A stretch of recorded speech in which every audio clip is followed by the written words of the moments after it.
Los celos, una emoción que, bueno, casi todos conocemos, ¿verdad? Pero, ¿y si os dijera que en sus formas más extremas pueden funcionar de una manera muy parecida a un trastorno obsesivo-compulsivo, al TOC? Vamos a ver exactamente eso, cómo una simple duda sobre la pareja puede acabar convirtiéndose en una obsesión y cómo esa necesidad de control se transforma en una compulsión en toda regla. A ver, normalmente cuando pensamos en los celos, los vemos como una reacción, pues eso, ante una posible amenaza en una relación.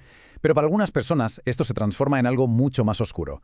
Deja de ser solo una emoción y se convierte en un ciclo agotador del que parece imposible salir. O sea, una auténtica trampa mental. Mirad, esta frase es de F, un hombre que participó en un estudio clínico. Y es que sus palabras lo resumen a la perfección. Reflejan esa trampa de la que hablamos. La simple presencia de la persona a la que quería se había convertido, paradójicamente, en el detonante de todo su sufrimiento. Un patrón que, claro, acabó dominando su vida, robándole la paz y poniendo su relación contra las cuerdas. Entonces, la pregunta es, ¿cómo se cruza esa línea? ¿En qué momento un sentimiento que puede empezar como algo protector se transforma en un control absoluto?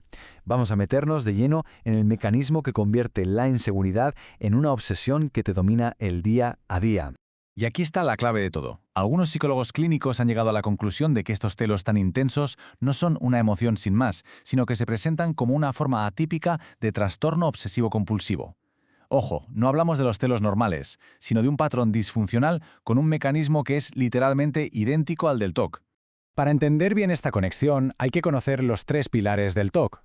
Son estos: obsesión, compulsión y evitación. Estos tres elementos forman un ciclo que se va retroalimentando y, como vamos a ver ahora, encajan como un guante en el patrón de los celos patológicos.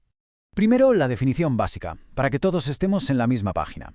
El TOC se caracteriza por las obsesiones, que son esos pensamientos, imágenes o impulsos que te invaden la mente sin que tú quieras. Y para calmar la ansiedad tan bestia que provocan, la persona recurre a las compulsiones, que son actos repetitivos, como rituales, que ofrecen un alivio, pero solo temporal. Y aquí es donde se ve el paralelismo de una forma cristalina. En un TOC clásico, la obsesión podría ser el miedo a los gérmenes. En los celos, la obsesión es la duda constante sobre la fidelidad. Esa obsesión genera una ansiedad insoportable y para aliviarla, ¿qué aparece? La compulsión. En un caso es lavarse las manos, en el otro es comprobar el móvil o interrogar a la pareja. El mecanismo, como veis, es exactamente el mismo. Y esto no es solo teoría, ¿eh?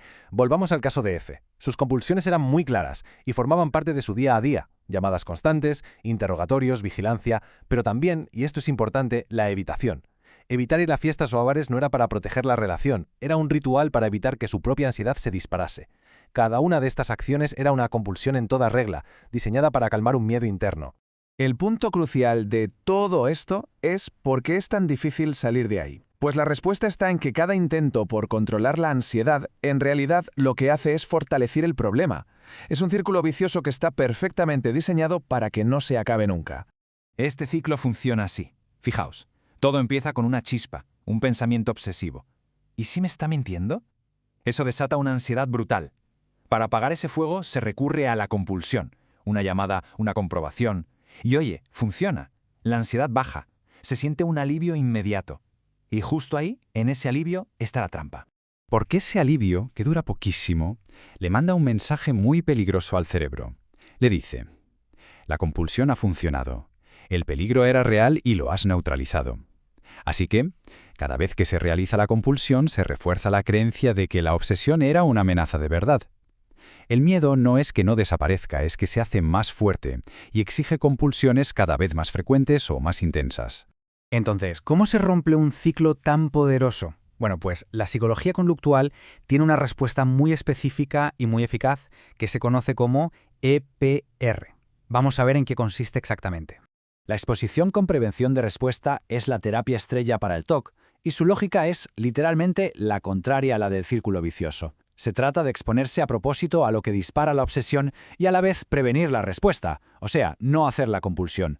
Es afrontar la ansiedad de cara, sin usar el ritual de seguridad. ¿Y esto cómo se aplica a los celos? Pues en el tratamiento de Ferry, por ejemplo, la exposición era que su pareja hablara con otros hombres en una fiesta.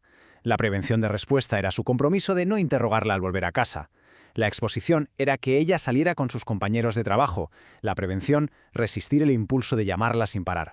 Es como un entrenamiento para que el cerebro aprenda que la ansiedad al final baja por sí sola, sin necesidad de hacer ninguna compulsión. Romper este patrón no es fácil, para nada. Pero es posible. Significa aprender a tolerar la incertidumbre y la ansiedad, y sobre todo, descubrir que esos miedos obsesivos no tienen el poder que aparentan. El resultado es, ni más ni menos, que recuperar el control sobre la propia vida. Las palabras de Fromm después de la terapia lo dicen absolutamente todo.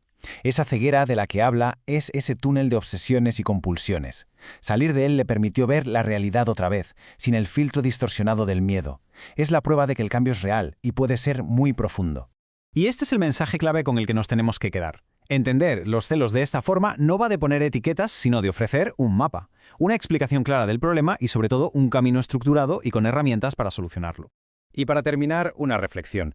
Este es un patrón que a menudo se vive en mucha soledad, por eso creo que es interesante abrir el diálogo. Para quienes han vivido de cerca los celos intensos, ya sea en primera persona o por parte de una pareja, ¿qué estrategias han sido útiles para gestionarlos? Quizás algunas se parecen a las que hemos comentado aquí. Compartir estas experiencias puede ser de muchísima ayuda para otras personas que estén pasando por lo mismo.